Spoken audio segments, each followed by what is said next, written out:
Un, 2, 3, partez, c'est la rentrée. Myrna Elou est dans les starting blocks avec son épluchage minutieux des romans. Et puis bonjour Myrna. Bonjour, bonjour à tous. Et notre première invitée, Mazarine Pinjot, pour ce roman Le Salon de massage. Bonjour. Bonjour. Alors Mazarine, le prénom suffit. Oui, Mazarine Pinjot, et depuis le 8 novembre 2016, on doit dire Mazarine Mitterrand-Pinjot.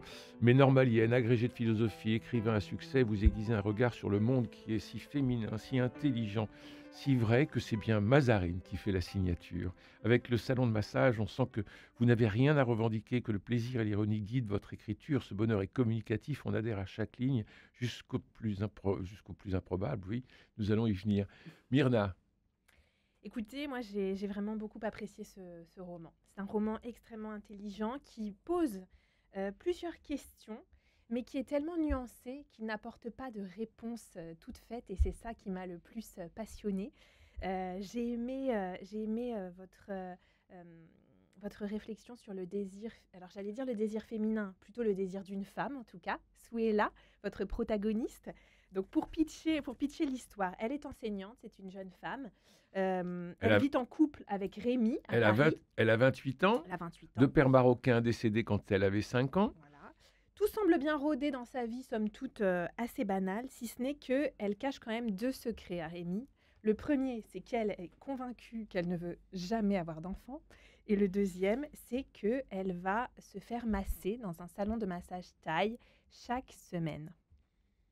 Mais un jour, elle est convoquée au commissariat, car ces massages ont été filmés.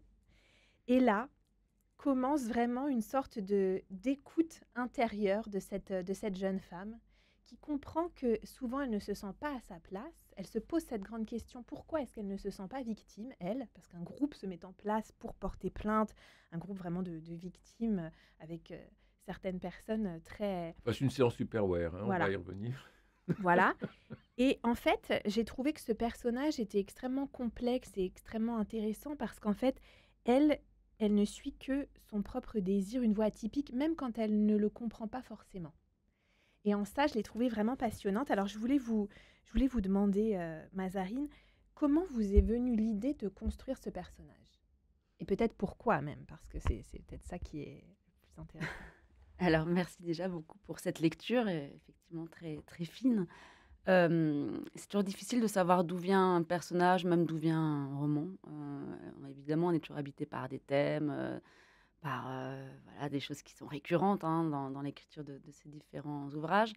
Et puis là, je suis partie, vraiment, je suis partie sur quelque chose. Il y avait ce décor, ce salon de massage taille de quartier. C'est pas un salon de massage, c'est pas un spa de luxe. C'est vraiment voilà, Comme on en voit plein, oui, comme on en voit exactement. tant, Où on n'ose pas trop ouvrir la porte, parce Oui. qu'on se dit c'est peut-être de la prostitution cachée. Enfin, dans certains lieux, ça l'est d'ailleurs, mais pas forcément partout. Et voilà, et c'est des endroits un peu interlopes, un peu... un peu indécis. Et donc j'aimais ce décor, et j'aimais que cette jeune femme soit insatisfaite, mais sans savoir pourquoi. Et qu'elle rencontre dans ce salon de massage un lieu où elle puisse s'évader. Alors c'est absurde comme lieu pour s'évader, mais c'est celui qu'elle a trouvé. Et à partir de là, vraiment, je suis allée... en cheminant à travers l'écriture, et en attrapant évidemment les questions qui m'intéressent en ce moment, qui sont aussi des questions de société. Mais il n'y avait pas de plan préétabli. Alors chaque livre se construit différemment. Celui-ci, vraiment, j'y suis allée de manière très naturelle, vraiment Comme une si j'allais... promenade. Exactement. Alors, ça coûte 50 €. C'est toutes les semaines. Elle a choisi entre la psychanalyse et, Oui. et le salon de massage. Elle a préféré le salon de massage. Elle ne dit rien Ouais. à personne. Et alors, le rapport au corps est tout à fait merveilleux. Oui. Je vous cite. Quand je retrouvais Paul, alors ça va être l'amant. Quand je retrouvais Paul, j'éprouvais chaque fois l'émotion du premier bain au début des vacances, quand le corps blanc, urbain, fragile et rétréci plonge dans l'eau salée de la mer et sent remonter en lui toutes les potentialités qu'il recèle. Non seulement lui, mais tous les corps qui l'ont précédé et le constituent. Cette puissance vitale qui se réactive dans une explosion de joie quand l'eau fouette le sang, les muscles, et rappelle au corps qu'il est un corps et que c'est bon d'être un corps. Et alors on sent cette espèce d'incarnation qu'elle va avoir. C'est pas du tout le corps, l'esprit. Elle est vraiment une. Et cette est incarnation, elle va le trouver dans ce salon de massage aussi. Et elle va être trahie par ce même salon de massage, puisque elle va être filmée, vous le disiez, Myrna, elle va être filmée pour qu'ensuite on puisse voir sa nudité ailleurs sur les sites internet, Elle et etc. d'autres, ouais. Elle et d'autres. Ouais, ouais. Donc on sent ce besoin de retrouver ce corps. Et ça, c'est à la fois très personnel, j'imagine, mais ça participe d'une démarche. Oui, la question du corps et du désir est en effet centrale dans ce livre. Je trouve que c'est quelque chose qui est un peu mis sous le tapis aujourd'hui dans tous les débats, que ce soit des débats féministes ou sur l'identité, ou sur le genre. Et je trouve que finalement, ce qui, d'une certaine manière, est mis de côté, c'est la question du corps. Aussi paradoxal que ça puisse paraître, puisque justement, on a l'impression que c'est de ça dont on parle et en fait, on n'en parle pas. Et oui, c'était une héroïne, enfin, c'est une héroïne pour qui la question du corps et du désir, les deux étant très intriqués évidemment, est centrale. Mais comme vous le disiez très justement, elle ne sait pas où ça doit la mener. Elle sait juste là où il ne faut pas aller. C'est un personnage qui est en contre, en négatif, qui Oui, sait ce qu'elle ne veut pas, mais qui ne sait pas du tout ce qu'elle veut. Alors ça arrive souvent dans elle est la vie. assez entre eux, oui, c'est vrai. Mon Mais corps, mine de rien, c'est quand même une balise. Ouais. Et mon corps, oui, il y a ce moment aussi très touchant dans lequel, en fait, elle se rend compte que pendant son enfance, elle n'était pas touchée. Ouais, Sa mère ne la touchait pas, sa grand-mère ne la touchait pas, elle n'avait pas absolument. de câlin, et que c'est en fait au moment où elle a découvert l'amour physique qu'elle a appris le contact. Absolument. Et je trouve que ça, c'est aussi une réflexion très très belle par rapport à ce qui se passe dans le roman, dans la suite de son histoire. vous écrivez, mon corps ne pouvait être un étendard, il était ce que mon père avait choyé, porté, soigné, ce qu'il avait conçu. Il contenait en lui des paysages et des parfums, des Afriques et des courses sur le sable, avant de se recroqueviller dans une chambre carrée en haut d'un immeuble de Sarcelles et de chercher à retrouver son origine. Il était passé de main en main, les plus expertes étant celles des masseuses thaï, de corps en corps, et il désirait encore, mais je ne savais pas quoi. Mm. Oui, voilà, ça C'est résume. exactement, Oui, c'est mais c'est exactement magnifique. Ça ça. résume Mais, bien. Magnifique, mais Rosalie. est-ce que pour vous, le corps a une place centrale dans la création de la pensée? Parce que moi, en lisant le roman, je me suis vraiment dit, il y a eu d'ailleurs plusieurs petites phrases. Au salon, pas besoin de dire.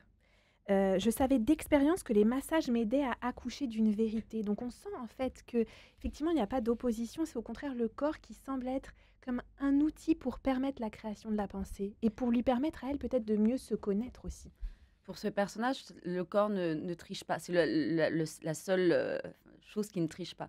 Les pensées peuvent tricher, on peut penser, on peut être pensé par d'autres, on peut prendre acte de la pensée des autres, et notamment dans les corps. Alors là, au sens métaphorique, c'est-à-dire les corporations, enfin, dès qu'il y a un groupe qui se crée, comme c'est le cas dans ce livre, et c'était aussi là-dessus que je voulais travailler, sur faire corps avec d'autres, dans une voilà, dans une association, en l'occurrence, c'est une association de femmes, On va en parler. ou être un corps. Et en fait, on est vraiment enfin, dans cet endroit compliqué où son corps propre n'arrive pas à faire corps. Faire corps. Parce que faire corps, ça veut dire justement y renoncer à son corps propre. Et donc, voilà, c'est sa problématique. En réalité, elle ne peut pas complètement appartenir à un corps collectif, mais peut-être justement parce que son corps est voilà, est très revendicatif et lui dicte quelque chose qui est flou d'ailleurs, et qu'elle n'arrive pas forcément à interpréter, mais qui est puissant.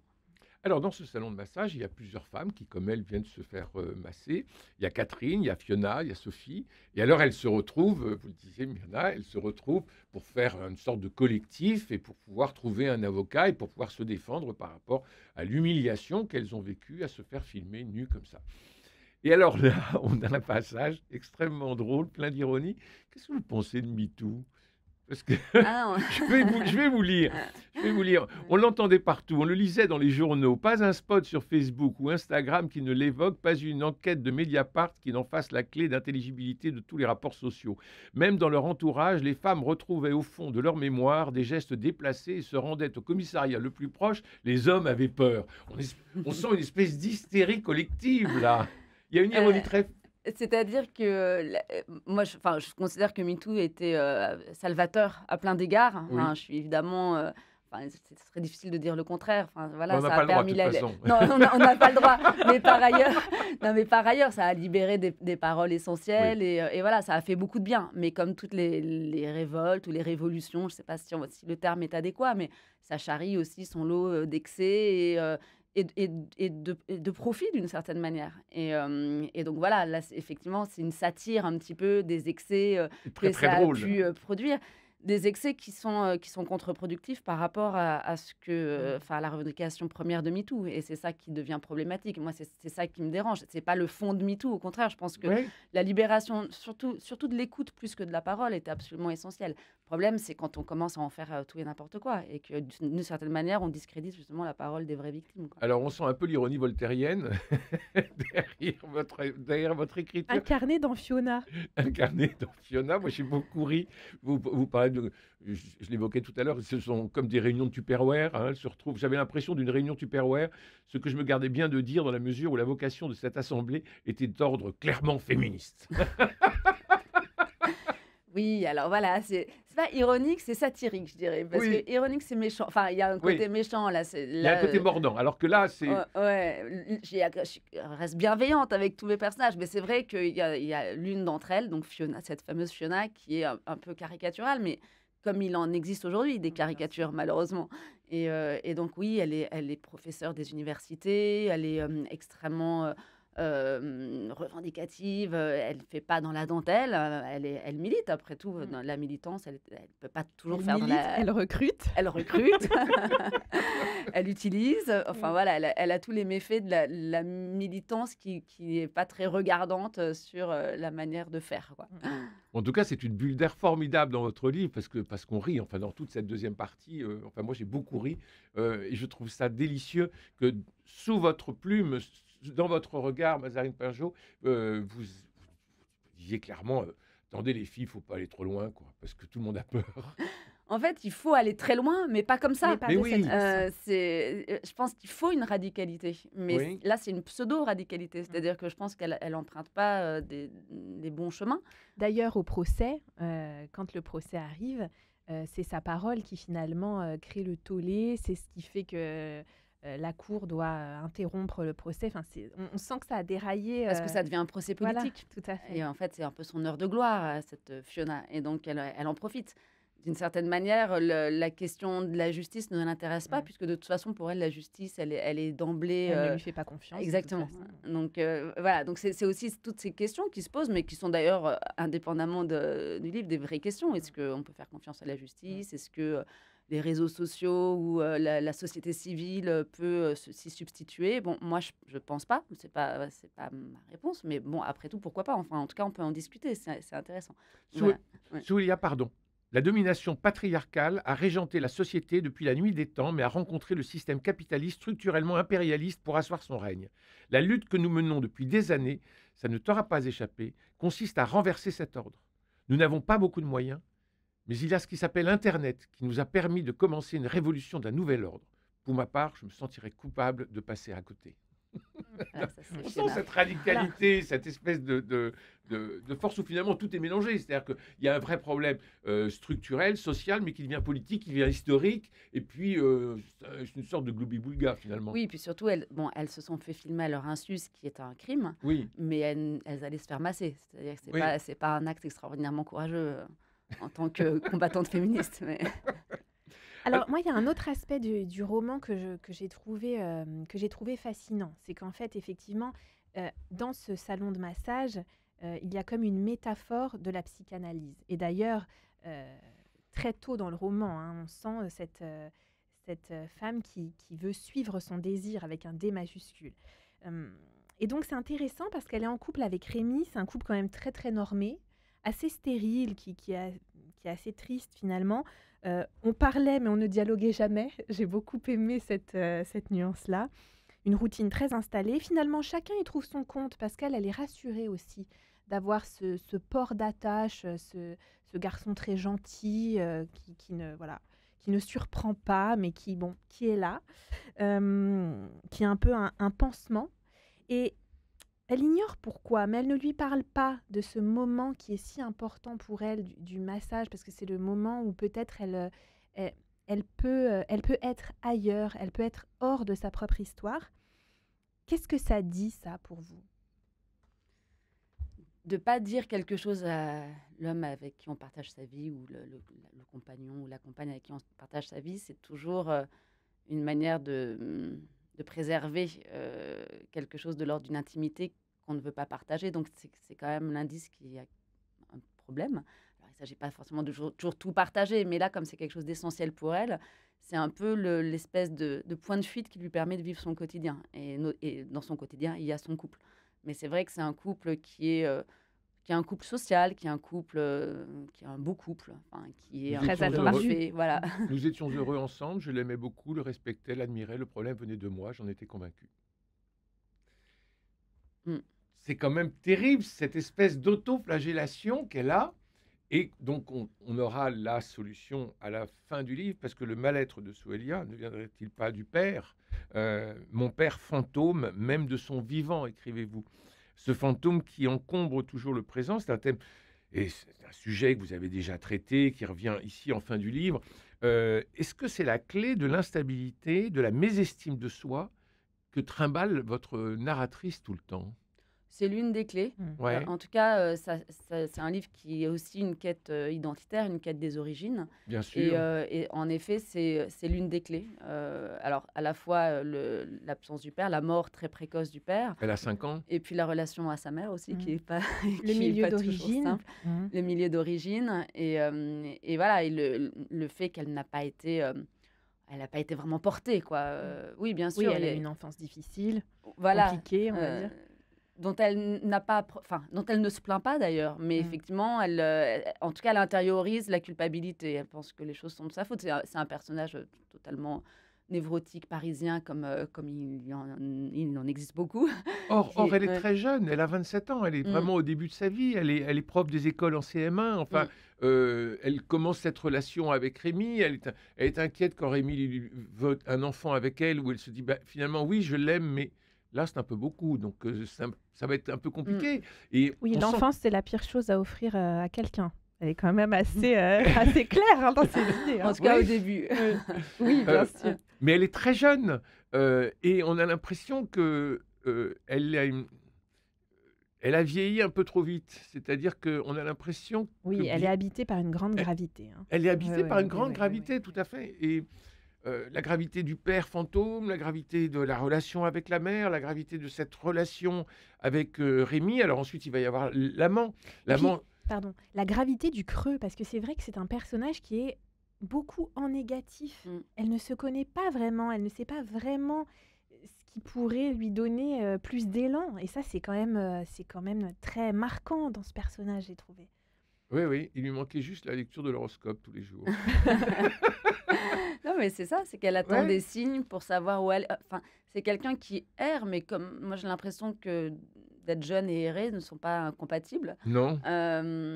Au contraire, enfin, elle va construire et peut-être découvrir au fur et à mesure. Enfin, tout est possible Mm. à la fin du livre, mais elle, en effet, elle n'a pas du tout de... Alors, la légèreté, ça, c'est pas quelque chose qu'elle connaît, mais voilà, elle vagabonde quoi, dans sa vie. Mm. Et elle en a tout à fait conscience.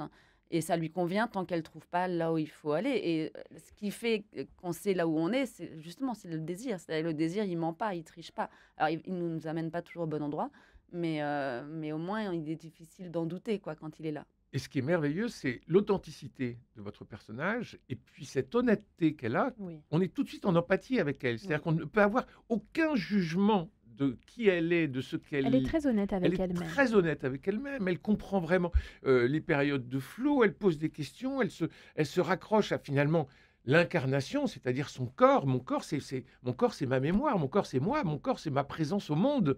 Et donc avec tout ce que, avec le désir, avec l'envie. Et puis alors, il y a ce Paul qui intervient dans sa vie. Elle est assez jeune pour avoir un amant. Normalement, c'est un peu plus tard dans dans l'existence. Mais Il n'y a et pas d'âge pour ça. non, et Paul va être le révélateur. C'est-à-dire que soit ça casse, soit ça passe, soit ça casse. Soit ça casse avec lui, elle revient vers Rémi, soit il l'enlève de Rémi.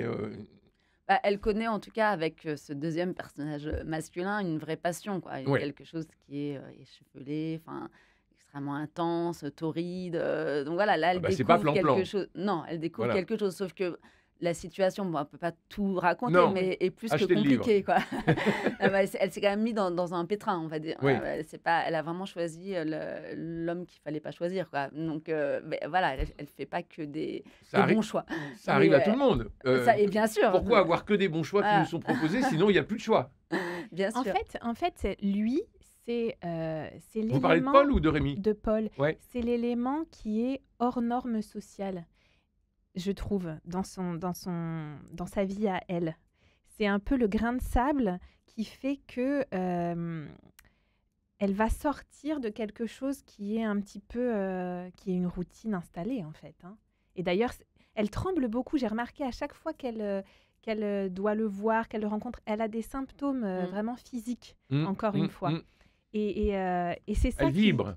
c'est ça qui indique aussi, je pense, qu'il y a quelque chose de très nouveau peut-être pour elle, parce que quand elle est avec Rémi, bon, bah, elle ne vibre pas. Et ça me bien.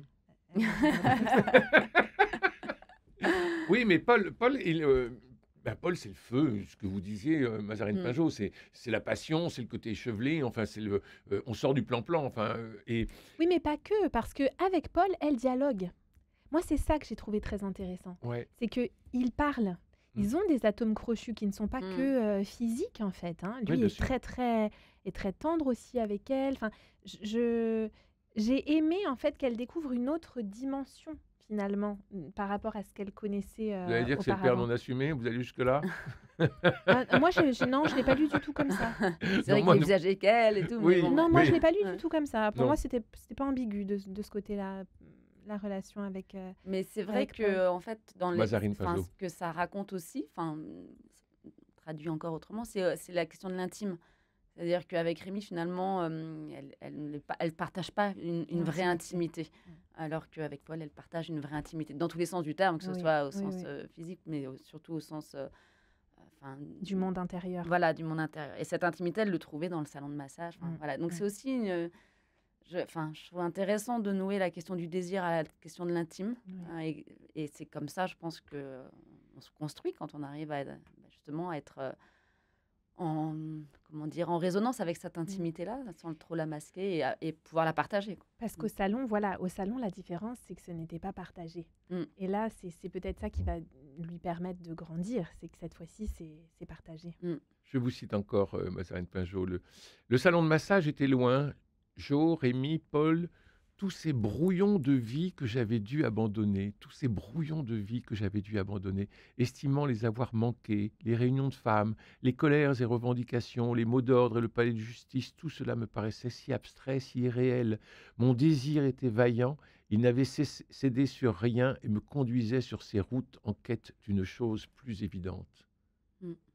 C'est merveilleusement bien écrit. Merci. Ça rentre dans la bouche, c'est merveilleusement bien écrit. Mon désir était vaillant, il n'avait cédé sur rien et me conduisait sur ses routes en quête d'une chose plus évidente. Et en même temps, dans la vie, c'est tellement dur, ça. Parce que ça, c'est l'objet de la psychanalyse, hein. Ça, c'est ce que recherche chaque personne qui fait une psychanalyse. Mais oui, mais Être elle le capable refusait. d'écouter son désir. Oui. Elle arrive à faire très jeune quelque chose qui, dans la société, est quand même assez difficile. Mais tout à l'heure, vous parlez de psychanalyse, et en effet, c'est vraiment un livre sur la psychanalyse. Oui, bien Alors, sûr. c'est pas le thème, mais c'est complètement irrigué Une par la question. métaphore, moi j'ai vraiment ouais. senti ces réflexions psychanalytiques. Oui. Psychanalyse qui, je trouve aussi, est pas en très bonne forme aujourd'hui. Enfin, est assez conspuée. Oui. Je trouve que c'est Or- dommage. Or là, elle arrive en creux, précisément, la psychanalyse, Ouais, puisque oui, complètement. elle a choisi Complètement. entre et elle le dit, entre la psychanalyse et le salon de massage, j'ai choisi le salon de massage. Oui, mais au Comme cœur, elle suit son désir, au- elle est quand même Voilà. vraiment totalement... et au cœur du salon, Dans sa du salon de psychanalyse. massage, elle va être, avec cette étincelle de MeToo, etc., elle va être contrainte, obligée de faire ce travail. Et c'est pas elle qui fait ce travail, c'est les événements qui la poussent sur le chemin. Et ça se termine en Algérie et ça se termine avec Maroc, le père fantôme, quoi. Au Maroc, Donc au c'est-à-dire Maroc. qu'on a vraiment tout le cheminement de la psychanalyse, la freudienne, on va dire, à travers ce livre, comme s'il était une métaphore. Absolument. Oui, on peut complètement dire ça. Vous assumez? Absolument. Oui, non, mais c'était un motif important.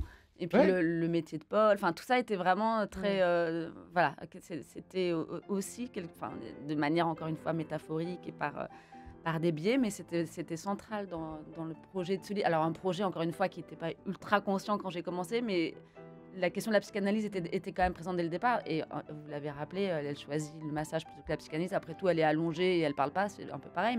Mais c'est voilà, le choix, il était là. Et finalement, en choisissant le salon de massage, elle a commencé une vraie analyse, quoi. Merci Mazarine Mitterrand-Pinjot pour votre présence, pour votre roman Le Salon de Massage publié chez Miel et Barreau. Décidément une très belle maison d'édition. Merci Myrna Hilou, on peut vous retrouver vos lectures sur votre blog In the Mood for Books. Tout à fait. Merci à Jean-Paul Lérine pour la réalisation, François Dieudonné pour l'organisation des studios, Philippe Malpeuch pour les génériques, Louis-Marie Picard et Camille Meyer pour l'animation sur les réseaux sociaux, Facebook, YouTube et l'application Radio Notre-Dame. Demain, c'est mercredi, nous parlerons cinéma avec mes 3 chroniqueurs chevronnés, et particulièrement de la Palme d'Or de Cannes, l'anatomie d'une chute. À demain, prenez soin de vous et des autres, je vous embrasse.